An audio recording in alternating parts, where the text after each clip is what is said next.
This is Richard Fowler. I'm John Kilpatrick with Oklahoma Aikido, Louisville, Kentucky, USA. And we've made 2 videos now with finger brushing. And the first one was Kotegai Ishi, and then we did Nikyo, and now we'll look at Sankyo.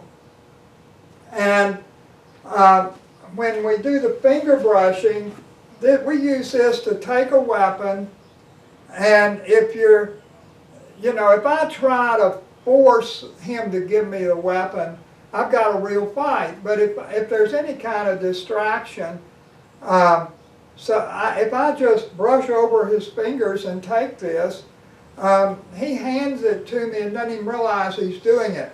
And when you get in the habit of doing the finger brushing, a lot of times when you're doing a Sankyo throw or something, the way we're doing it, where you're breaking structure, you end up with a knife in your hand and you weren't even trying to. You've just gotten where that happens, and you're not doing anything to annoy the partner's hand so that the hand reacts to you, and it works really well. And then we looked at Nikyo, and with Nikyo the hand was here, and it's the same thing. I just lightly brush over him, and I'm taking the knife in the V of my thumb and finger like this. And then if we do Sankyo, then this comes over, and it's the same thing. I'm reaching under, and I just brush his fingers and take the knife. So the real point of this is we came across this phenomena of this reflex that you have that causes you to relax when your hands are gently brushed, and so we've been playing with it, and I'm sharing it with you. So there are 3 things we look, well, 2 things really. I consider this a part of structure breaking, but we're looking at leading, and we're looking at breaking structure. So with the leading, let's put it with this hand first. So the leading part of this, leading is really pretty simple. You reach out toward his hand, and then keep your hand, move your hand in a line in front of him so that you're not swinging your hand off to the sides. And a way of practicing that is stand beside a wall like this, and then step out so that your hand stays right beside the wall, and you're practicing keeping your hand in a straight line. And you don't want the knife to be, you don't want to move so the knife is very close to your body here. You know, he's gonna, when somebody goes to attack you with a knife, so he goes to, it's natural for me to try to push the knife away with my hand. So it's natural for me to go toward his hand. And if I actually push it, now he's fighting with me. Well, Richard's a lot bigger than me. That's not a good deal. Everybody's a lot bigger than me, really. So that's not a really good deal. But I naturally reach for this, so I can just lead and pivot out of the way. Naturally, you reach for it and try to move away. Here, you want to learn to pivot. And really, there's not much else to the leading besides that. Don't try to grab him, don't hit him or anything while you're leading. Not with the hand you're leading with.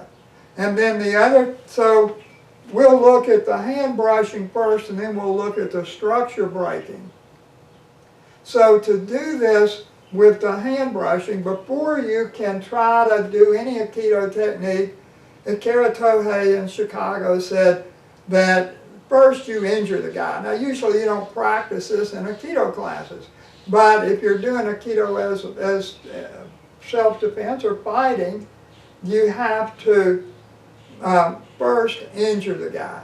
So let's change hands now. So if he goes to stab, I'm hitting him here, and my lead came here. So for the Nikyo, my lead was beneath his arm. For Sankyo, it's above his arm. So I've hit here. Now, I came to his front side. I could have gone to his back side, but I chose the front. So when I do the Sankyo, I don't want to go under his arm like we usually do, because there was some reason I didn't want to be over here. So we could do that, but as a basic practice, I think it makes more sense to stay on the same side. So I've struck. Now I come over and I get the knife and I can stab or I can pommel him depending on the position of his body. So that's the knife taking. If we do that with a little more gusto, let's back up a little more here. So a little more gusto, boom. And that's kind of how that looks with a little gusto. Now, the other thing is to do this to break structure. And when we break structure, the way we do things, we're not using pain compliance. And the way I was taught this, you know, you come here and you're crushing the fingers and you're squeezing the hand and you crank him around and drag him around you a few times and all this stuff to inflict a lot of pain, and then you use pain to make him fall down. I don't like that. I could explain why, but I just don't like it. One reason I don't like it because it hurts me, but when we're practicing. So what we're going to do is we're going to take this over and just use his arm to make a connection between his body and mine. And so now I'm going to step the way we're taught. Now, of course, a lot of times when you're doing any of these wrist locks, you just stand there and force the person down. I don't like that either. What I'm going to do is step forward with my back foot, and that gets this rotation that we need to break structure. And then I step in and squat. And that gets your rotation, your linear movement, and your drop, your three elements that you have to break structure. So if we're doing this breaking structure, then it would be boom. And that's the way that looked. And if that is hurting your partner, then you're not doing it right. You're not doing well, at least you're not doing what we're doing. Most people think Aikido is all about pain compliance, so yeah, you're doing it right. But that's not what I think you want to do. Now, if you're in a real fight and you want to do that and break his arm as you do it, that's a whole different issue.